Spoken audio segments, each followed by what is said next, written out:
ഭക്ഷ്യവസ്തുവാണ് മരച്ചീനി. ഇംഗ്ലീഷിൽ ടാപ്പിയോക്ക എന്നും കേരളത്തിന്റെ പല ഭാഗങ്ങളിലായി കൊള്ളി മരച്ചീനി, പൂള എന്നും ഇത് അറിയപ്പെടുന്നു. ഇതിന്റെ ഉറവിടം ബ്രസീലാണ്. പക്ഷേ പോർച്ചുഗീസുകാരാണ് ഇത് കേരളത്തിൽ എത്തിച്ചത്. കേരളത്തിന്റെ വെറുതിയുടെ കാലത്ത് മനുഷ്യർ ജീവൻ നിലനിർത്തിയത് മരച്ചീനി കഴിച്ചാണ്. ഏത് കാലാവസ്ഥയിലും ഏത് ഭൂപ്രദേശത്തും മരച്ചീനി വളർത്താം. അതിന്റെ വേരാണ് ഭക്ഷ്യയോഗ്യമായ ഭാഗം. മരച്ചീനി ഭക്ഷ്യയോഗ്യമാണെന്ന് മാത്രമല്ല, അത് ഉപയോഗിച്ച് സ്റ്റാർച്ചും മറ്റു വസ്തുക്കളും നിർമ്മിക്കാൻ വേണ്ടി വ്യാവസായികമായി ഉപയോഗിക്കുന്നുണ്ട്. മണ്ണിൽ നിന്ന് മരച്ചീനി പറിച്ചെടുക്കാൻ ശ്രമകരമായ ഒരു ജോലിയാണ്. നല്ല ആരോഗ്യമുള്ള ആളുകൾക്ക് മാത്രമേ നേരിട്ട് മരച്ചീനി പറിച്ചെടുക്കാൻ കഴിയുകയുള്ളൂ. എൻ്റെ നാട്ടിലെ കർഷകർ പലർക്കും പ്രായമായി വരുന്നു. ഒരുപാട് കർഷകർ എൻ്റെ നാട്ടിൽ മരച്ചീനിയാണ് കൃഷി ചെയ്യുന്നത്. സ്വന്തമായി അത് പറിച്ചെടുക്കാൻ അവരിൽ പലരും ബുദ്ധിമുട്ട് നേരിടുന്നു. ഈ പ്രശ്നം പരിഹരിക്കുന്നതിന് വേണ്ടി ഞങ്ങളിവിടെ അവതരിപ്പിച്ചിരിക്കുന്നു മരച്ചീനി പറിച്ചെടുക്കൽ എന്ന്. 6ാം ക്ലാസ്സിലെ ശാസ്ത്രപാഠവുമായി ബന്ധപ്പെട്ട ഇക്കോലകൾ എന്ന പാഠഭാഗത്തിൽ നിന്നാണ് ഞങ്ങൾക്ക് ഇതിന് വേണ്ട പ്രചോദനം ലഭിച്ചത്.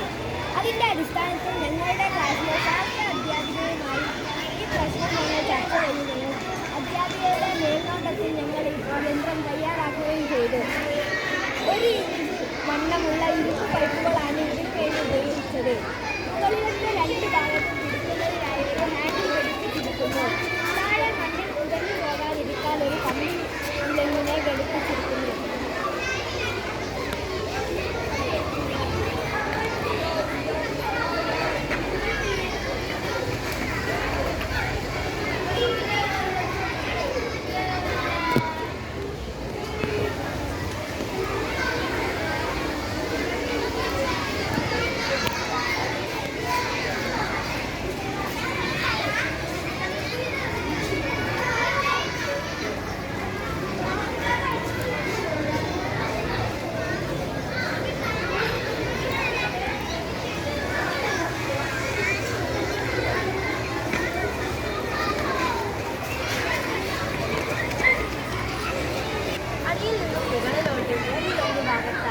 ഒരു തുളയിട്ട ശേഷം അതിൽ ഒരു ലിവർ ഘടിപ്പിച്ചിരിക്കുന്നു. ഈ ലിവറിൽ ബന്ധിച്ചിരിക്കുന്ന കയർ ഉപയോഗിച്ച് മരച്ചീനിയുടെ അടിയിലുള്ള തടിയിൽ കെട്ടുകയും ഹാൻഡിൽ ഉപയോഗിച്ച് പതുക്കെ ഉയർത്തുകയും ചെയ്യാം. നേരിട്ട് പരിശ്രമത്തിനേക്കാൾ വളരെ കുറഞ്ഞ അധ്വാനം മാത്രമേ ഇതിനു വേണ്ടി വരുന്നുള്ളൂ.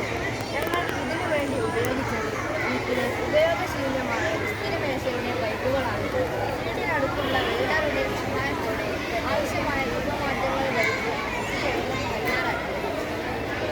നാട്ടിലെ ഏതാനും കർഷകരെ കൊണ്ട് ഞങ്ങൾ ഈ യന്ത്രം പ്രവർത്തിപ്പിച്ചു നോക്കി. അവർക്കെല്ലാം നല്ല അഭിപ്രായമാണ്.